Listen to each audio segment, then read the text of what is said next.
बेटे की चाह में ले रहे थे तांत्रिक के सहारे, कुप्रथा को तोड़ अस्पताल ले गए स्वास्थ्य विभाग के रखवाले। नमस्कार, मैं आयुषी, आप देख रहे हैं नौफिकर न्यूज। हमारे देश को आजाद हुए 77 वर्ष होने को हैं और हम 21वीं सदी में जी रहे हैं। बिकनेस 21वीं सदी में आज भी कुछ क्षेत्र ऐसे हैं जो अंधविश्वास और कुप्रथा में जकड़े हुए हैं। देश चाहे कितनी भी तरक्की कर रहा हो, लेकिन कुछ गलत हरकतें इसकी शान में बट्टा लगा देती हैं। अंधविश्वास से ग्रसित लोग स्वास्थ्य सेवाओं से जुड़े मामलों में झाड़ फूंक, बंदेज प्रथा आदि को महत्व देते हैं और जोखिम उठाते हुए मेडिकल साइंस को भी चुनौती देते हैं। इसी तरह के एक मामले में हटा सिविल अस्पताल प्रबंधन और स्वास्थ्य अमला अमझीर गांव में देखने को मिला, जहां किसी तांत्रिक की बातों में आकर एक आदिवासी महिला ने स्वास्थ्य संबंधी सुविधाओं को लेने से साफ इनकार कर दिया। जिसकी जानकारी सिविल अस्पताल हटा को लगी तो उन्होंने एक टीम गठित कर बंदेज प्रथा को तोड़ते हुए प्रसव पीड़ा से पीड़ित हाई रिस्क महिला को अस्पताल लाने और सुरक्षित प्रसव कराने में कामयाबी हासिल की। दरअसल हटा ब्लॉक के ग्राम अमझीर निवासी कमलेश रानी पति कृपाल आदिवासी को 6 लड़की थी। 7वीं संतान पुत्र की चाह में ग्रामीण क्षेत्र के किसी तांत्रिक की सलाह पर घर पर ही प्रसव करने के लिए कहा गया, जिससे महिला को पुत्र प्राप्त हो। महिला के परिजन इस बात को मानकर घर पर ही प्रसव का मन बनाकर अस्पताल एवं स्वास्थ्य सुविधाओं से दूरी बनाकर बैठ गए, जिसकी जानकारी स्थानीय आशा सहयोगी CHO को लगने पर के बाद सिविल अस्पताल प्रबंधन को दी गई। जिसकी जानकारी लगते ही सिविल अस्पताल हटा के CBMO उमाशंकर पटेल के द्वारा एक टीम गठित की गई, जिसमें BCA हटा देवेंद्र ठाकुर और अंतरा फाउंडेशन से धीरेन्द्र गर्ग के माध्यम से काउंसिल करा गई। टीम द्वारा परिवार को समझाइश दी गई व अंधविश्वास से बाहर निकलकर स्वास्थ्य सुविधाओं का इजाफा और लाभ बताया गया।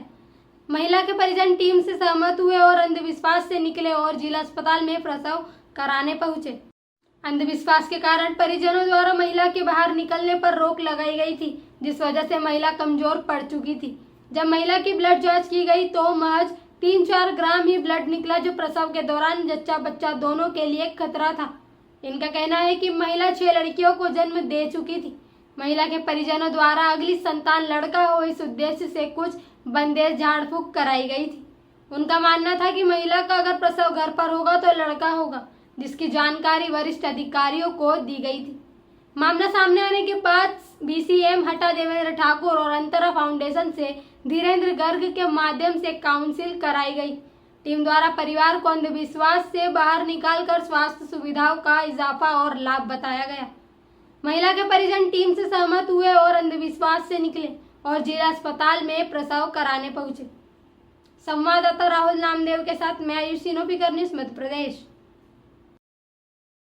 नाम है आपका? किस गांव की रहने वाली हो? क्या हो गया अभी आपके यहाँ? कौन से नंबर पे बच्चा हुआ है? 6वें नंबर पे। इसके पहले 5 क्या हैं आपके यहाँ? बच्चे हैं, बच्चियाँ, क्या है? आप अस्पताल क्यों जाना नहीं चाहती थी? अब कहते कि अब बंदेज है, सुनी हम लोग आ जाने। तो कैसा बंदेज हुआ था? क्या बंदेज था? दिखाए सुनाए। किसको दिखाया था, सुनाया था? ठाकुर बाबा हैं, बड़े देव हैं। तो क्या आपको बोला गया था कि क्या आपको पालन करना है, किन नियमों का पालन करना है?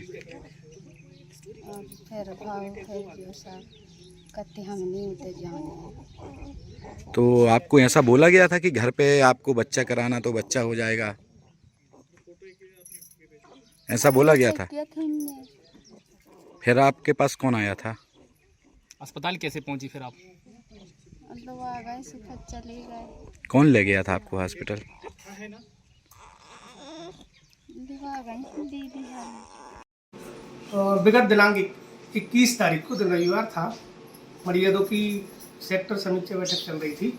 उस दौरान इमझर CHO के द्वारा बताया गया कि इमझर प्रॉपर गांव में एक महिला है जिसका 9वां महीना चल रहा है। वो हाई रिस्क है क्योंकि उसके 7 बच्चे हैं, 7वां बच्चा था ये, और सीवियर एनीमिया थी। सीवियर एनीमिया है उसको, मतलब बहुत कम खून है। तो इस पूरी घटनाक्रम के तारतम्य में दूसरे दिन सोमवार के दिन सिविल हॉस्पिटल हटा से टीम गठित करी गई, जिसमें BCM देवेंद्र सिंह जी, अंतरा फाउंडेशन से धीरेन्द्र जी, दोनों को ये आदेश दिया गया कि कैसे भी करके महिला के पास आप जाइए, महिला को सिविल हॉस्पिटल या फिर जिला हॉस्पिटल आप शिफ्ट करिए। जब वो लोग वहाँ पहुँचे तो मेरे पास फ़ोन आता है कि यहाँ पे महिला का बंदेज किया गया है, इसीलिए महिला सिविल हॉस्पिटल या फिर जिला अस्पताल नहीं आ पा रही है। मैंने उनसे बोला कि आप काउंसिल करिए और काउंसिल करके कैसे भी करके उस महिला को लाइए। जब उसका मैंने बोला कि ब्लड उसका चेक कराइए, तो यहाँ पर जो उसका ब्लड निकला वो 3.6 ग्राम निकला। तब अंतरा फाउंडेशन और BCM ने दोनों ने काउंसिल करके जैसे तैसे करके महिला को शिफ्ट करवाया। शिफ्ट करवा के जिला अस्पताल में ब्लड की व्यवस्था करके उसको 2 यूनिट ब्लड लगा और वहाँ पर उसने एक नवजात बच्चे को जन्म दिया। बच्चे का वजन 3 किलो था और आज पुनः उसको देखने के लिए मैं स्वयं निमझर आया हूँ और देखा है कि बच्चा और माँ दोनों स्वस्थ हैं। हमारी आशा CHO, आशा सुपरवाइजर उसकी मॉनिटरिंग कर रहे हैं।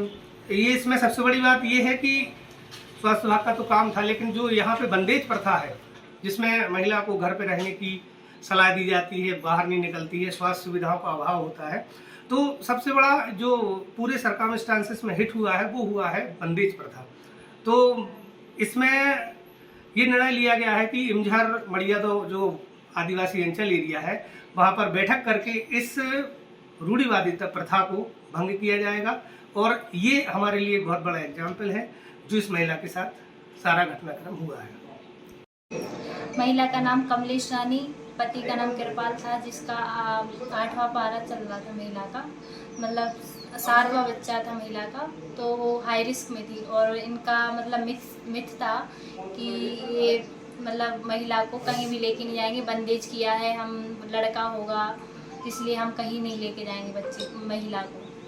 तो ये लोग कहीं जाने के लिए तैयार नहीं थे। फिर हमने अपने वरिष्ठ अधिकारियों को बताया कि ऐसा ऐसा है, तो उन लोगों ने सारी टीम आई यहाँ पर, विजिट किया, हम लोगों ने महिला को समझाया, उनके परिवार वालों को समझाया। फिर उसके बाद सब तैयार हुए महिला को ले जाने के लिए और फिर वहाँ जाके महिला का BT करवाया, जिसका HB पहले 6 ग्राम की समथिंग आ रहा था, तो महिला को वहाँ जाके BT करवाया। महिला के परिवार में क्या रूढ़िवादिता काम कर रही थी? क्या उन लोगों के बीच में बात चल रही थी जो वो अस्पताल जाना नहीं चाहते थे? वो उनका कहना ये था कि हम अगर अस्पताल लेके जाएंगे, हमने वहाँ से भभूत वगैरह खाई है, बंदेज करवाया है, तो हम कहीं नहीं लेके जाएंगे, हम यही करवाएंगे। कहीं की बंदेज करवाया है तो वहाँ कहीं ले जाने के लिए मना किया गया है। किस बात का बंदेज कराया गया? बच्चे का कि लड़का होगा, अगर हम कहीं ले जाएंगे तो कुछ हो गया तो इसकी जिम्मेदारी कौन लेगा, ऐसा बोल रहे थे वो लोग। फिर उन लोग को समझा बुझा के वह जैसे भी करके सारी टीम ने, अभी तक हम लोग का फॉलोअप चल रहा है तब से अभी तक।